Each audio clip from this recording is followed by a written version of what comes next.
सबका नाम नहीं लूंगी क्योंकि कोई छूट जाएगा तो बुराई हो जाएगी।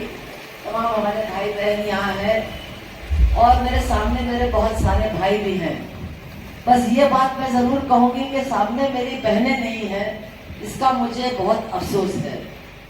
मैं याद दिलाना चाहूंगी आप सबको कि हिंदुस्तान की आजादी के बाद बहुत ही बुरे वक्त में जब सीए का कानून सरकार लाई तो अगर औरतों का सबसे बड़ा आंदोलन हमको इस मुल्क में देखने को मिला तो वो मुसलमान औरतों का आंदोलन था।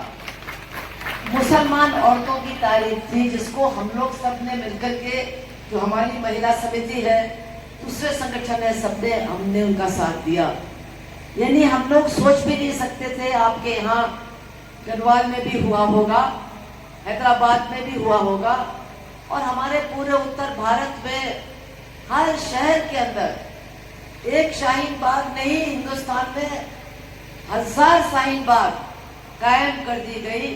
और दिन रात जो औरतें कभी घर से नहीं निकली थी, शायद आप उनको घर से निकली कुछ के बारे में जरूर कहूंगी, लेकिन किसी की परवाह न करके, न घर वालों की, न रिश्तेदारों की, न पुलिस की, न प्रशासन की, न गुंडों की, किसी की भी उन्होंने परवाह नहीं की। अपनी नागरिकता, अपने शहरी अधिकार को बचाने के लिए वो सब अपने आप घरों से निकली और दिन रात सड़कों पर बैठ करके उन्होंने ये मांग की कि हम हिंदुस्तान के बराबर के शहरी हैं, हमारी ये जो अधिकार है इससे कोई हमको अलग नहीं कर सकता है, हम किसी को भी हमसे छीनने नहीं देंगे। और मेरे ख्याल से हफ्तों तक, महीनों तक वो औरतें बैठी। लेकिन आज हम देखते हैं कि आप लोग फिर उनको घर में ही बंद करना चाहते हैं। हमारे आवाज के अब्बास साहब भी कहते हैं, हमने कहा लोन मिलना चाहिए कारोबार करने के लिए, और ये जो औरतें हैं बेचारी, इनको भी थोड़ा मोड़ा कुछ लोन मिलना चाहिए कि घर में बैठ करके काम करें।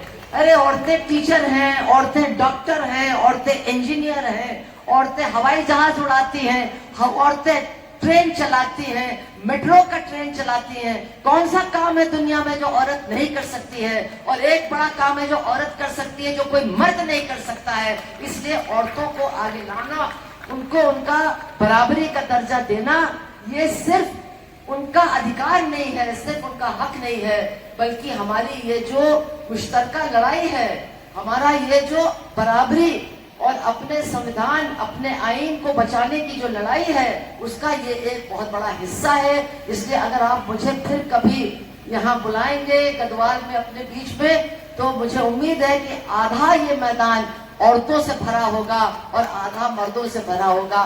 तब हम समझेंगे कि हमारी लड़ाई कामयाब हो सकती है और आगे बढ़ सकती है पूरी ताकत के साथ। भाइयों और बहनों, आज मैं कोई दुख भरी दास्तान यहाँ सुनाने के लिए नहीं आई हूँ। क्या हो रहा है हमारे मुल्क में, क्या नाइंसाफी हो रही है, ये किसी से छिपी नहीं है। थूकते हैं तो थूक जिहाद, मकान बनाते हैं तो जमीन जिहाद, शादी करते हैं तो लव जिहाद।